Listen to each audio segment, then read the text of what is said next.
Multigreen, building attainable, sustainable, and tech-enabled multifamily real estate through impact investing. Welcome to the Multigreen podcast. I'm your host, Randy Norton, and today we'll be speaking with Christine Harada, former president of IX Investments and federal chief sustainability officer under President Barack Obama's administration. At the forefront of America's move towards clean energy, Christine has many insights sure to change your perspective on the environmental health of the nation. Christine is a rocket scientist by training 2 times over, which gives her an astronomical competitive advantage in all things ESG and the sustainability of this earth. Enjoy our conversation. Well, thanks, Christine, for being with us today. I am so grateful that you accepted our invitation to be a part of our Season 0 Multigreen podcasts. I always remember the presentation you gave at the New York Stock Exchange and the presentations you gave at Stanford. And I always thought to myself, if there's somebody that can speak on sustainability, it's Christine, and I have to get her. And so I'm so grateful that you're willing to just speak for a minute about this.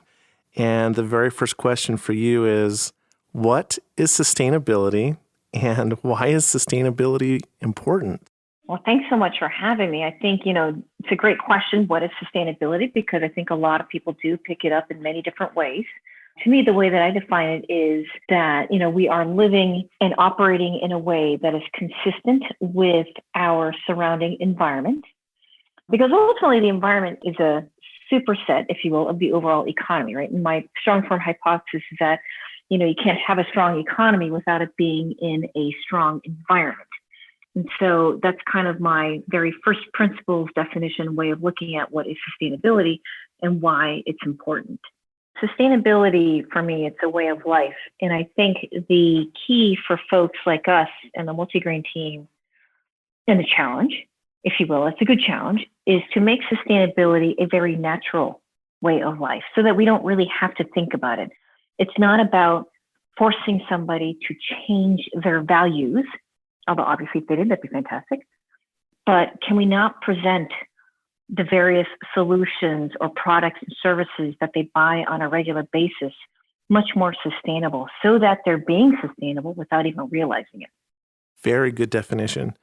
So I know you have a lot of experience with sustainability. You've had a lot of success at developing and implementing strategies for sustainability. And in fact, you're known as a professional in this space of reducing the carbon footprint and improving the triple bottom line in many different environments. How did you do it, and how can business do it? Yeah, I guess the way that I do it is, I tend to look at things from a fairly holistic and much more integrative approach. And, as you alluded to, thinking through what the triple bottom line means is not just about how well are we going to do with this particular project or whatever the investment might be from a financial perspective, but also think about what are the other elements that it's going to impact. Is it going to improve the community? Is it going to help improve the environment? Are we going to be able to help other folks as a result of doing it? Are we actually doing some good in the world while we're doing it as well? It does take some practice, certainly, if you will, with respect to thinking through the different variables, the different set of variables that you certainly want to be optimizing around in order to be able to help make triple bottom line businesses successful. I did it largely, perhaps by happenstance, but my background is in engineering. I have 10 years of management consulting, and of course now some experience in investments and private capital while at IX. And so for me, it's very much a matter of building up of all of my experiences to date and integrating all of that together to make that happen. And I think for many businesses that are interested in getting into sustainability and thinking about these kinds of investments, I do encourage them to think about hiring slightly differently, to not just hire the quant jockeys, who are very facile with Microsoft Excel and can build a financial model like nobody's business. Certainly that's important. That's going to be the fundamentals driving the business. But you're also going to need a different kind of quant jocks, more environmentally focused quant jocks, if you will, with respect to thinking through how do these investments impact our overall carbon footprint? How do we want to calculate that? What are the things that we need to do? How do we help optimize it? Things of that nature. I don't know if our listeners know this, but you have quite the background academically, and you have quite the pedigree. Before I ask you this next question that my 6-year-old son wanted to ask, Can you tell our listeners just a little bit about your educational background?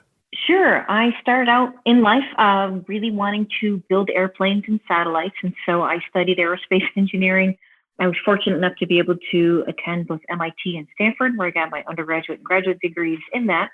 Did satellite design for a number of years early on in my career when I decided that I wanted to have a greater say in the product development and the overall product management, if you will, with respect to technical products. And so I ended up going to business school. But then the economic situation really wasn't the greatest at the time. And so I ended up kind of falling into management consulting, if you will. Thought I would do it for 2 years. It took me back to California, which is great. Fast forward 10 years, I was actually really good at it. And I really enjoyed helping companies, turn their ship around and actually think through what are the hard decisions that needed to be made and actually help to implement that, which of course is a lot harder. And from there, I was fortunate enough to be picked up by the Obama administration to serve first at the General Services Administration, where really I was applying a lot of the lessons learned out of the management consulting industry into federal government around how we can help that organization, a massive, perhaps the world's largest organization, of course, if you will, operate much more efficiently and effectively. And a very fortunate part of my portfolio had a number of elements that pertain to sustainable operations for the federal enterprise.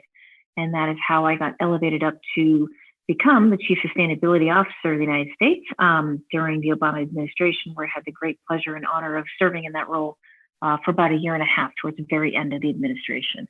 Wow. Wow, Christine, that is so impressive. Well, that is a great segue to this question my son wanted to ask you. I told him that I was going to be speaking with you again today, and he said, Dad. So he loves rockets and spaceships. Edison even dressed up for Halloween this year as an astronaut. So yesterday, we built a 327-piece space shuttle. It was a Lego set. And so Edison wanted me to ask you, how does one become a rocket scientist? Well, there are so many different paths and ways to become a rocket scientist, if you will. And I think it's fantastic that he dressed up as an astronaut because, let's face it, who doesn't love rockets and spaceships? Certainly it takes a bit of grit and resilience to make sure that you see that through your education. A lot of folks have great interest in the STEM field, science, technology, engineering and math. I like to also toss in the arts in there because I do think that that's a very valuable complement in terms of thinking creatively about how you solve various technical problems. Many great engineering universities. I studied engineering. It's a fantastic place in order to be able to kind of ground yourself in the fundamentals of rocket science. And to the degree that you can get yourself some internships to work at places like JPL, a NASA's Jet Propulsion Laboratory, or other cool space-oriented companies so that you can get some hands-on experience. Now, of course, going out in the backyard and playing with various rocket and airplane kits would also be a fantastic way to help foster that interest further. Of course, please be careful of fire, given the fact that you live in the West, and drought is indeed an issue, but a lot of really great water rocket kits and things of that nature. You can also, Dad, take your child to go see rocket launches out perhaps Vandenberg Air Force Base, which is not too far from where you live, or out at Cape Canaveral. That is also just a phenomenal experience to go out there and to put reality together along with the math, if you will. I would love to do that. And with the recent launch with Elon Musk and his organization, everyone asks, where were you when, such and such happened? What were you doing? What were you watching? What were you thinking when, you saw this new private organization launch a rocket successfully into space? Yes, I remember actually when the X Prize Foundation issued that challenge, because a number of friends and I were seriously contemplating wow, should we get into the field? How would we go about doing it? Where would we actually do it? What would that look like? And it's both the blessing and the curse of having been in the field. A lot of my friends are also astronauts. And so, a lot of us should I apply? Yes, we should definitely apply. For my case, my eyesight wasn't good enough to be able to make it. So that was my sad story. But anyway, SpaceX announced their prize in 1995. And it was in 2005. I was still in the Bay Area working in consulting when I heard about Spaceship One. So excited about that. And I definitely distinctly remember that happening. For folks like your son Edison, for example, if you go to the National Air and Space Museum in Washington, D.C., they have the Hall of Firsts, of which, of course, Spaceship One is there. And so it's super cool to see all the firsts in aerospace history. You've got the Bell X-1, you've got the Wernher von Braun, like V2, you've got, of course, then the other major rockets. Soyuz is there, Apollo lander is there. And so that's just a super fun way to be able to go experience that. Oh, that is definitely on my bucket list. Well, I want to wrap up with 2 questions. We ask all of our interviewees 2 questions. So in the spirit of Multigreen, can you please tell the listeners a few of your favorite green things? I'm an engineering nerd, still at heart, and so I very much love things that fly and things that go fast. So I'm a big fan of green cars. One of my first favorite things that was truly green is, of course, Elon Musk's Tesla company and the first cars that were manufactured by them, like the amazing lines and the fact that it was 100% battery operated. It didn't look like the other clunky, hippy-dippy fringy, if you will, solar car kind of thing. Like this looked like a real car. And so that would be certainly one of my first favorite green things. Well, thank you for sharing that. So now it is the end of 2020. Multigreen officially launched, and we announced that Multigreen would improve the state of the world by constructing 40,000 attainable, sustainable, and tech-enabled multifamily homes, and that we were going to do this by the year 2030. If you had just one wish for Multigreen, what would it be? So my one wish for Multigreen is that you would construct 400,000 attainable, sustainable, and tech-enabled multifamily homes. We obviously have a huge housing issue here in the United States, and that inequalities with respect to quality of life has only greatly been exacerbated by the recent pandemic crisis. And the climate crisis, of course, shows no signs of slowing down whatsoever.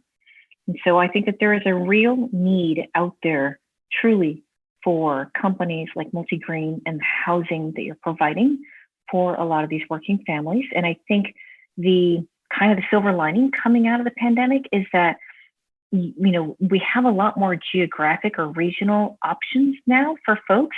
We're starting to see a bit of an exodus out of more expensive urban centers like San Francisco and New York, et cetera, starting to see a little bit of a boom in communities like Colorado. So I think that we have a lot more opportunity across many different geographies across the United States. And I would love for Multigreen to 10x its goals.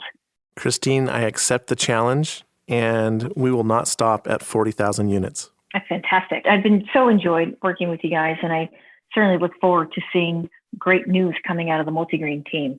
Thanks for being with us today, Christine, and I look forward to our next conversation. Thank you for listening. Join us as we build 40,000 attainable, sustainable, and tech-enabled multifamily homes by 2030. And if you like the content you're hearing, hit the subscribe button. Follow us at Think Multigreen and sign up to learn more at www.multi.green.